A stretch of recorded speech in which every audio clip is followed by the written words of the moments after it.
This is Thinking Out Loud by Lucy, Avery, Chloe, and Rosie. We are 7th grade students from Hampton Academy. In this episode, we will be talking about ridiculous school rules. And there'll be a few interviews along the way. Enjoy!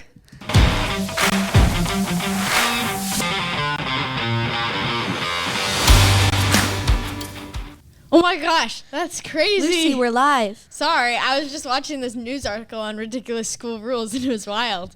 From having clear backpacks to not being able to wear open-toed shoes are just some of the terrible rules that schools make for their students. Those sort of things are just horrible. School needs to be a place where students feel comfortable.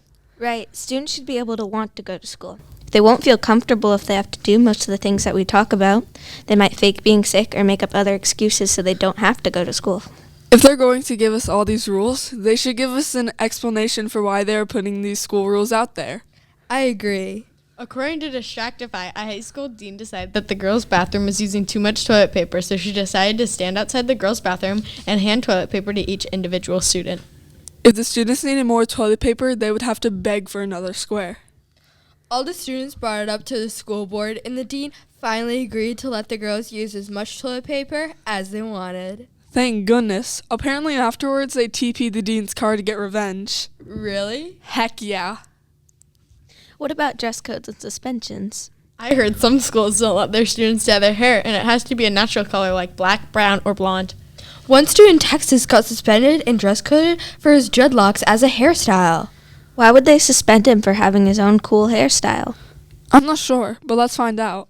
According to CNN, an African-American high school teen got suspended for more than a month because of the length of his locks hairstyle. He had just gotten them done for his birthday, and they costed his family a fortune. The principal wouldn't let him go until the dreads came apart, and for at least a month. Yeah, we are so privileged to be able to dye our hair and have whatever hairstyle we want. Many students have their own unique hairstyle and don't get dress coded. The Philadelphia Inquirer said about 90% of dress codes prohibit clothing for girls, such as short skirts, spaghetti strap tank tops, and leggings, but only 10% of dress codes prohibit clothing for boys, such as muscle shirts and saggy pants. I feel that sometimes these rules can be acceptable, but they can also go too far. Right. Some rules can be taken advantage of. School, kids would throw snowballs at each other before winter break, even though they knew it was against the rules. They did that so they could get a longer winter break because of their suspension. Teachers give everyone suspensions? It seems so. What do you guys think about our school rules here at Hampton Academy? How about we ask a 7th grade student, Isabel? I'm here with 7th grade student Isabel. Isabel, what do you think about our school's dress code? I think the school's dress code is unfair. In what way do you think it's unfair? Like, do you think it's more directed towards girls? Do you think it's more directed towards boys? What do you think? I think it's more directed towards girls. Can you give us some examples? One example I would say is probably like girls aren't really allowed to like wear shorter skirts or like show their shoulders. Have you ever been dress coded? No, I haven't. Okay. What do you think that the rules are more flexible at Hampton Academy than most schools? I would say they are more flexible. Okay. Thank you. Thank you. And that was 7th grade student Isabel.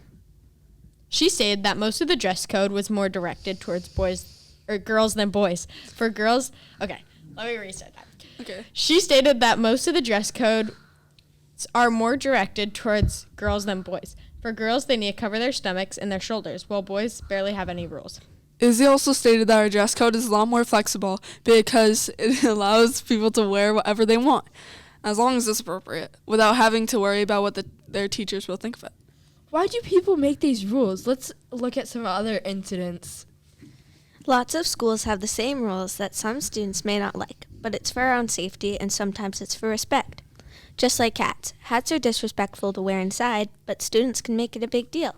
Yes, they want to wear their sports hats, and I bet some teachers want to wear hats too. But they can always wear them outside of school, no matter how disappointing it can be that they can't wear them inside school.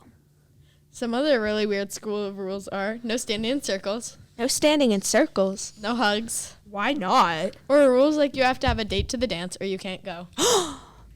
Sometimes we may think school rules are ridiculous, but the main priority of schools is to help us learn and keep us safe. Without rules, it would be chaos, but you have to agree, they can be ridiculous sometimes. I agree. Yeah. Let's look at some more of our school rules. We have some rules that keep all the students in check, but we recently changed our dress code because of debate and many students were complaining.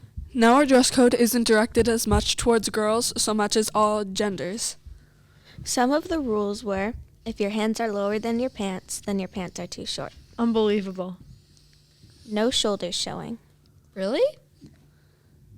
And you couldn't show your stomach, and you still can't in our new school rules. You also had to have closed-toed shoes, but overall, our dress code is more laid back than the average public school. In our school district, we have very good rules, but things can go too far, like the Texas incident, the girls' bathroom incident, and a lot more rules that aren't just fair to students.